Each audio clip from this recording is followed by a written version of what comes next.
안녕하세요. 토킹 덕트즈의 원은수입니다. 저희 채널에서는 나에게 큰 고통을 주고 있는 주변의 너시시스트를 인지하시고 더욱 현명하게 대처하시라고 너시시스트 관련 다양한 주제들을 다루고 있습니다. 아직 저희 커뮤니티의 일원이 아니신 분들은 구독을 통해서 저희와 함께 하시기 바래요. 또 저희 컨텐츠 이상으로 여러분들께서 댓글을 통해 공유 주시는 경험들이 정말 소중합니다. 더욱 많은 분들이 저희 채널을 소통 공간으로 활용해 주시면 서로에게 큰 도움이 될 것 같습니다. 오늘 주제는 너시시스트의 의외의 특성들입니다. 오늘 이 주제를 다루는 이유는 많은 분들이 너시시스트들이 보편적으로 많이 보이는 특성들 위주로 알고 계시다 보니 누군가가 그와는 전혀 다르게 느껴지는 특성 한두 가지를 보이면 저 사람 다른 면들은 너시시스트가 맞는 것 같은데 저거 하나는 내가 알고 있는 너시시스트 특성과는 너무 다르네? 그렇다면 저 사람이 너시시스트가 아닌 건가? 라고 헷갈려 하시고 이런 생각이 나에 대한 인지를 방해해요. 그런데 전형적인 너시시스트적 특성과는 심지어 정반대인 것처럼 보이는 의외의 특성들을 지니고 있는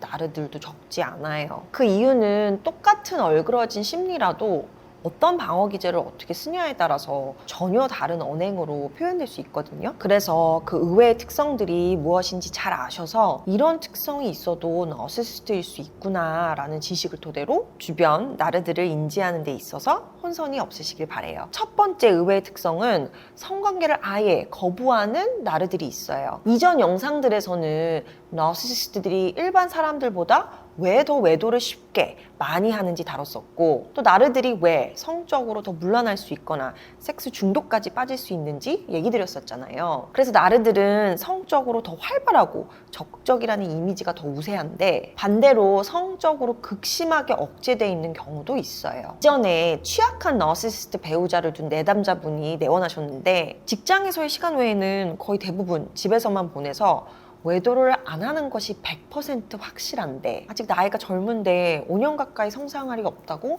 속상해하셨어요. 물론 부부 사이가 성관계가 다는 아니지만 사랑을 육체적으로 서로 표현하는 것이 본인한테는 매우 중요한데 아예 성관계가 없으니까 마음이 너무 힘들다고 얘기해 주셨어요. 그렇다면 왜 어떤 너시시스트들은 이렇게 성적으로 거부적인 모습을 보이는 걸까요? 가장 대표적인 이유 중 하나는 상대방에게 거절당할 것에 대한 막대한 두려움으로 인해서 아예 관계 자체를 맺지 않으려고 하는 거예요. 우리 모두 애인이나 부부 사이에서 기본적인 마음은 서로 사랑하지만 성관계를 갖고 싶지 않은 순간들도 있잖아요. 예를 들어 내가 너무 피곤하다든지 아니면 전날 상대가 나의 기분을 나쁘게 해서 당장의 감정이 스킨십하고 싶은 그런 상태가 아닐 수 있고요. 그래서 누구나 한 번쯤은 상대 애인이나 배우자가 나에게 관계를 갖자고 신호를 보내거나 쓱 다가왔을 때 슬쩍 피하거나 대놓고 피했던 경험들이 있으실 거예요. 그리고 정서가 어느 정도 건강한 사람들은 지속적으로가 아닌 상대방이 어쩌다가 한 번씩 관계를 피하는 모습을 보이면 마음이 조금 상할 수는 있죠. 거부당하는 느낌이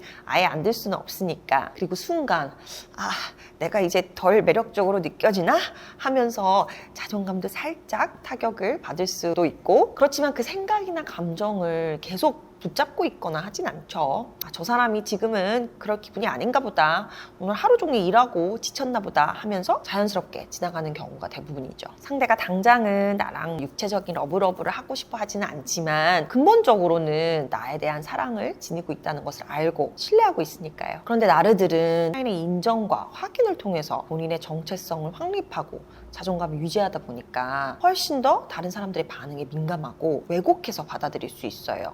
그래서 애인이나 배우자가 어쩌다가 관계를 회피하는 모습만으로도 자신이 완전히 거절당했다고 느끼고 자존감에 큰 타격을 입고 결국은 본인이 감당하기 힘든 정도의 너시시스트적 트라우마를 입게 돼요. 상대방의 별 의미 없는 제스처가 마음속에 결핍감이 큰 너시시스트들에게는 엄청난 타격을 입히는 거죠. 그래서 그런 타격이 애초부터 일어나지 말라는 방어로 성적인 행위를 억제해버리는 거예요. 나는 성관계가 중요하지 않아. 필요 없어. 라고 스스로 여기는 것이고 결국 이런 생각은 너시시스트들이 자신은 아무에게도 의존할 필요가 없다는 의존성에 대한 부인과 일맥상통하는 것이죠. 그래서 비단 애인 배우자 사이에서만 일어나는 일이 아니라 서로 처음 만나는 관계에서도 상대가 마음에 들어도 관계가 이어나갈 수 있도록 필요한 제스처들을 보이지 않기도 해요. 즉 관계의 시작 자체를 아예 회피하는 거죠. 나는 좋다고 하는데 상대가 나를 거절하는 상황이 일어날 것에 대한 두려움으로 인해서요. 그래서 너시시스트들 중에 의미 있는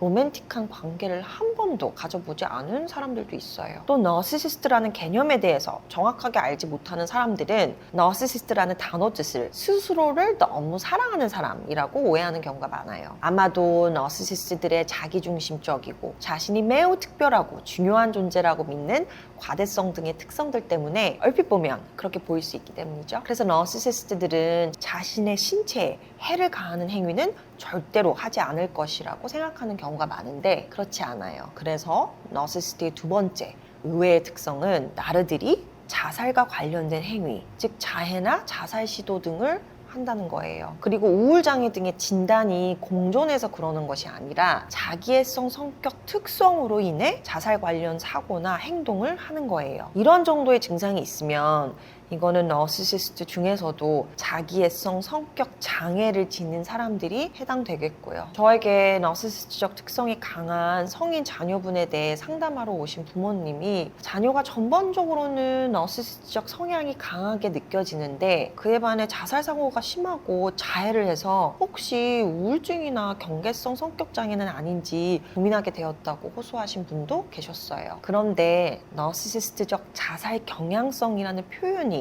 따로 존재할 정도로 나르들은 적지 않게 자살 관련 행동을 보이고 기존 논문들에서는 너시시스트적 특성들과 자살 행동 사이의 연관성을 보고하기도 했어요. 그렇다면 왜 나르들이 이런 자살 관련 사고와 행동을 더 보일 수 있느냐? 나르들은 자신의 결함이 드러나고 우월감에 손상을 입는 상황에서 이런 자살 관련 행동들이 주로 일어나요. 예를 들어 유명 인사들 중 반복적인 성폭행이든 금전적인 비리 등 수면 아래 있던 만행들이 특정 계기로 폭로됐을 때 자살하는 경우들 종종 있었잖아요. 나르들은 자신이 원하는 바를 이루지 못하거나 특정 위치에 오르거나 그 자리를 유지하지 못하는 등 스스로가 실패했다고 여겨질 때 겪게 될 수치심을 경험하느니 죽음이 더 낫겠다고 판단하는 거예요. 정서적으로 건강한 사람은 실패를 경험한다고 해서 스스로를 극도로 하찮은 존재로 여기는 등 지나치게 부정적으로 평가하지는 않죠. 이미 나는 충분히 가치 있는 존재라는 인식이 견고하게 자리 잡고 있어서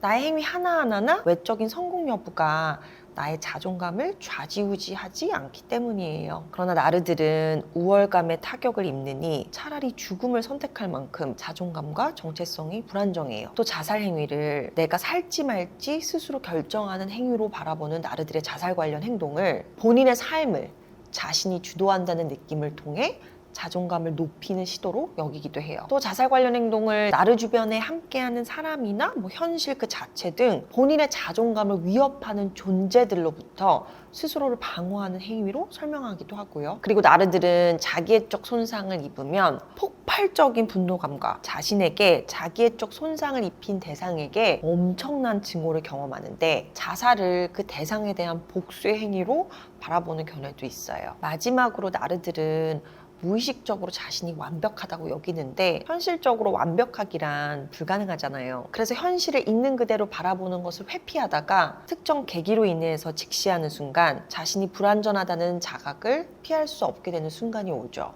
그래서 불완전한 자기 자신을 없애려는 시도로 너시시스트들의 자살 행위를 설명하기도 합니다. 오늘은 다소 무거운 내용을 다루게 됐어요. 한 사람이 너시시스트인지 아닌지는 몇 가지 보여지는 특성들만으로 판단하기는 어렵고 내면 깊숙이 심리가 어떤 구조로 자리 잡고 있는지가 중요해요. 더군다나 과대성과 스스로를 특별한 존재라고 여기는 등의 너시시스트적 특성들이 어떤 나르에게는 문란한 성생활로 나타나는 반면 다른 나르에게는 성관계 회피 로 나타나기도 하고 또 어떤 너시시스트는 자신의 신체를 과하게 귀하게 여기는 반면 다른 나르들은 자살 관련 행위로 자해를 하기도 하는 것처럼 똑같은 심리가 전혀 반대되는 모습으로 나타날 수 있어요. 이런 인지를 통해서 주변의 너시시스트들을 잘 알아보시는데 혼동이 없으시길 바랍니다. 오늘 영상이 도움이 되셨다면 좋아요를 통해 더욱 많은 분들께 저희 영상이 다가갈 수 있도록 도움 주시면 감사해요. 그리고 저희 채널 구독을 통해서 너시시스트라는 개념에 대해서 더욱 널리 인식될 수 있도록